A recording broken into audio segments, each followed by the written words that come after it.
So thank you for inviting me to speak today, and I'm going to concentrate on hepatitis B and C.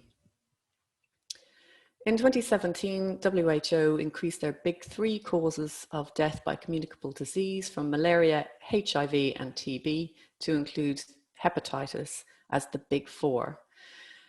And there is a goal to reach elimination of hepatitis B and C by 2030 by reducing new chronic infection by 90% and mortality from chronic infection by 65%. So the management of hepatitis B and C in pregnancy is very important and will contribute to this, and presents unique management, should be managed by a specialist in that area, particularly where pregnant women have advanced cirrhosis. They should be managed in a tertiary referral centre with a hepatologist. The basic principles are that liver biopsy and FibroScan may be contraindicated, therefore non-invasive measurement of fibrosis using scores such as APRI or FIB4 may be more applicable. Ultrasound is safe to use and should be used to assess liver and spleen as well as portal vein patency, as it is important to diagnose cirrhosis even if most women with cirrhosis don't have obstetric complications from their infection. Routine liver function tests at each appointment are very important to look out for problems such as HELP, preeclampsia or acute fatty liver, particularly in the third trimester. Let's look at hepatitis B surface antigen prevalence, which we can see varies worldwide with hotspots in sub-Saharan and Western Africa, but also high rates in Eastern Europe and Russia. Hepatitis B has multiple modes of transmission, but if we look at transmission in large regions such as East Asia and Sub-Saharan Africa pre-vaccination, we can see that the majority of transmissions are occurring in childhood in both regions, with mother-to-child transmission occurring more frequently in Eastern Asia, but also at significant rates in Sub-Saharan Africa, with 40% versus 10% respectively. And this difference is thought to be due to a number of factors, including higher rates of E antigen persistence in East Asia. Post-vaccination, we can see that childhood acquisition of hepatitis B has fallen significantly from a peak in the 90s when this data was last recorded. But what we can also unfortunately see is that there is no difference in rates of acquisition at birth, therefore intervention at this stage is important. A younger age at infection is a high risk for chronic infection, with the highest risk occurring in infants who have vertically acquired hepatitis B. The Prolifica study looks at the natural history of hepatitis B. It's a study in the Gambia and shows very clearly infants born to hepatitis B surface antigen mothers have 5 times higher rate of acquiring significant liver fibrosis throughout their lifetime. Co-infection with hepatitis D and HIV is important and also must be screened for. People with HIV are more likely to be co-infected with hepatitis B, and that is largely due to common mode of transmission, and this can be up to 40%. And depending on the region, co-infection with hepatitis delta may be up to 6%. And in this context, again, consultation with a hepatologist is very important, as hepatitis D can be very difficult to treat and may be more aggressive than hepatitis B. On diagnosis of hepatitis B, it is important to do a number of blood tests. Firstly, to confirm hepatitis D serostatus and also hepatitis B viremia. There must be screening for other causes of hepatitis and other causes of liver dysfunction, such as hemochromatosis and autoimmune hepatitis, which may coexist. Liver inflammation and synthetic function can be assessed via ALT, AST, albumin and INR. And where a woman is diagnosed with hepatitis B, it is important to perform a number of blood tests, firstly to assess her own hepatitis B status, looking at all antigens and antibodies and DNA level, look for co-infection with A, C and D virus, looking at liver inflammation and synthetic function, ruling out other causes of liver disease which may coexist, such as hemochromatosis and autoimmune hepatitis, vaccinating for hepatitis A where necessary. Hepatitis B acutely in pregnancy is very uncommon, and requires specialist advice, and where it is suspected, IgM must be measured for core. The overall impact of pregnancy on hepatitis B monoinfection is thought to be small. It is a period of immunosuppression, so often there is no worsening of liver disease, and in some cases ALT can fall. However, there are reported cases of fulminant hepatitis. Some women may convert from E antigen to E antigen antibody positive, but this occurs only in a small minority. And hepatitis D DNA levels, conversely, in a small subgroup may rise by as much as 1 log. However, hepatitis B itself seems to have no significant effect on pregnancy. Treatment of hepatitis B during pregnancy may differ from that in monoinfection without pregnancy. And the main thing to say is that entecavir is not recommended, as it has significant carcinogenic potential in animal studies and teratogenic potential. Therefore, the mainstays of treatment would be tenofovir, emtricitabine, and lamivudine. And more recently, data from the IMPACT study in 2010 has shown us that use of TAF after the first trimester can be safe in the context of HIV and therefore may be used in the context of hepatitis B also. Although pregnancy induces a state of relative immunosuppression, hepatitis B inflammatory flares may occur postpartum. For the most part, they are asymptomatic and will largely self-resolve within 12 months, but rarely they can be fulminant. Therefore, monitoring is very important. They may be more severe in people with cirrhosis and women who are E antigen positive.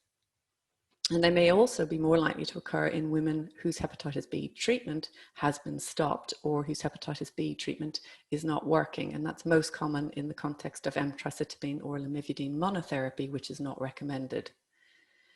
Being on hepatitis B treatment does not protect against flares, so must be monitored in all women. There is no robust randomized controlled trial looking at mode of delivery in hepatitis B, and where there have been meta-analyses, methodological concerns have been raised where a difference has been found between the 2 modes of delivery. Therefore, there is no information that we have currently to suggest there should be any change of mode of delivery for a woman with hepatitis B, i.e. elective caesarean section has not been shown to be protective. And this is the same for women with co-infection with HIV. Immunoprophylaxis of the neonate is key, and this consists of vaccine with or without HBsAg given to the baby on delivery. This reduces the rates of vertical transmission in hepatitis B monoinfection, where a woman is E antigen positive. So if we do nothing, it's 70 to 90%, and then where a woman is only S antigen positive, it's 10 to 40%. The indications for HBsAg use in context with vaccine are where the mother's hepatitis B DNA is very high, over 10 to the 6 international units per mil, and the mother is E antigen positive or E antibody negative or unknown. And by using immunoprophylaxis, we can reduce rates of transmission to the infant down to 0 to 14%. It is important to note that although it is important to use them, it is not 100% efficacious, and there is a report of 9% failure rate, most commonly occurring where the infant has already been infected with hepatitis B in utero. And the most common indicator of whether or not prophylaxis will fail is maternal hepatitis B DNA levels. So most countries in the world have adopted hepatitis B birth dose vaccination to good effect. However, this is not entirely prevalent in all countries. And the problem with birth dose vaccination is even if it's prescribed, it's not always given in time, as this study from the Gambia shows that only 1% of infants received their vaccine of hepatitis B birth dose on time, regardless of where they delivered, so at home or in hospital.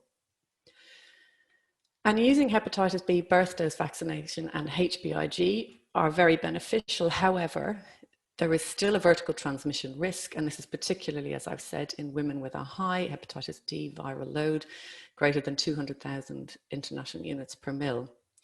Therefore, the concept of giving the mother antiviral prophylaxis using tenofovir, so TDF, usually from the 3rd trimester, can be very beneficial. And this next slide shows that where we have no prophylaxis in blue, to infant vaccination alone, birth dose vaccination in green, birth dose vaccination and HBIG in paler yellow, and then using all three, so birth dose vaccination of hepatitis B plus immunoglobulin plus treatment of the mother, we can see that rates of vertical transmission fall significantly.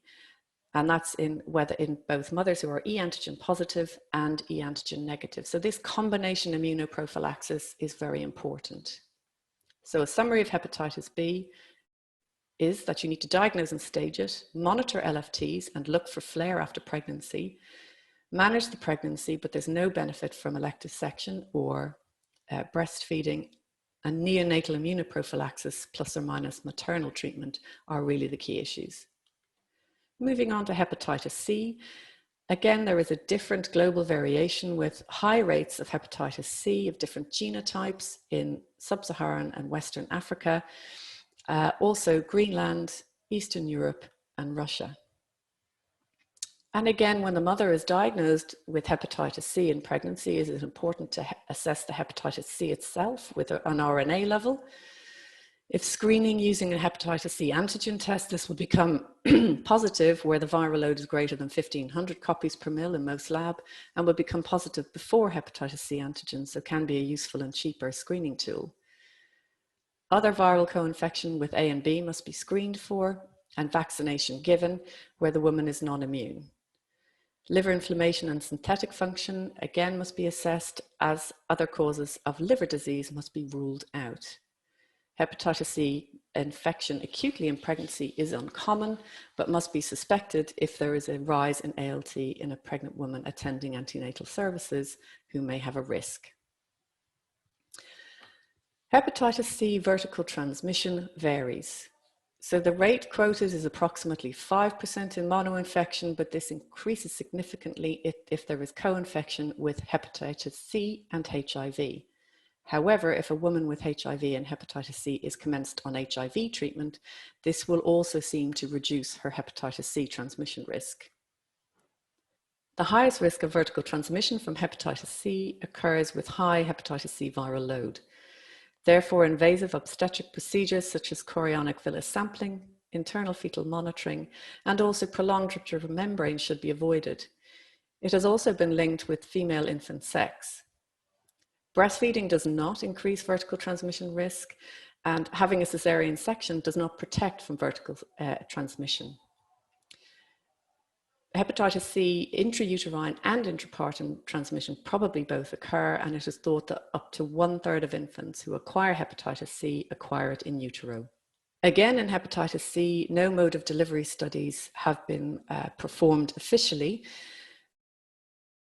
Therefore, looking at meta-analyses is our only source of information, and what we can see here is that there is no significant reduction in transmission for women who are having an elective section versus a normal delivery.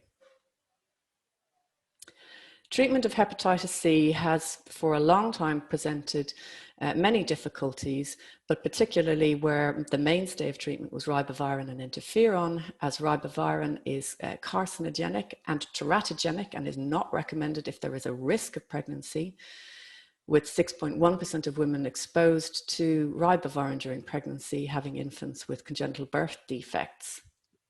There is a register for women who have received this drug during pregnancy, which should be contacted, but the main thing is that treatment should be stopped immediately. So what about direct-acting agents, which are more standard of care now? What we know is that animal studies have not shown major problems with a large number of the DAAs available, and there seems to be a variable chance that these drugs will pass the placenta and into breast milk. So in America, where there have been co-epidemics of opioids and hepatitis C virus transmission, we have now some information on DAAs in pregnancy. Sofosbuvir and ledipasvir have been used in pregnant women with hepatitis C in a small study presented at CROI in 2019. And these were women with genotypes 1, 4, 5, and 6 who were non-serotic, who received 12 weeks of treatment, and then maternal and fetal outcomes were looked at. So from a group of 170 women who were positive for hepatitis C, 29 were screened and 9 enrolled. All women achieved SVR where data was available at time of presentation. And both mother and babies did well, with no congenital abnormalities in any of the infants born, and mothers tolerating the treatment very well. So hepatitis C, again, maternal diagnosis is key. There is no benefit from elective cesarean section or not breastfeeding. Women co-infected with HIV should start treatment for HIV as soon as possible, but we don't have large amounts of data of hepatitis C treatment in pregnancy. Therefore, the best option is to treat prior to conception, and this should be discussed with all women who are hepatitis C positive. Hepatitis C causes chronic liver disease also in children, increasing the risk of cirrhosis and hepatocellular carcinoma. Therefore, managing and avoiding this is very important. Thank you for listening.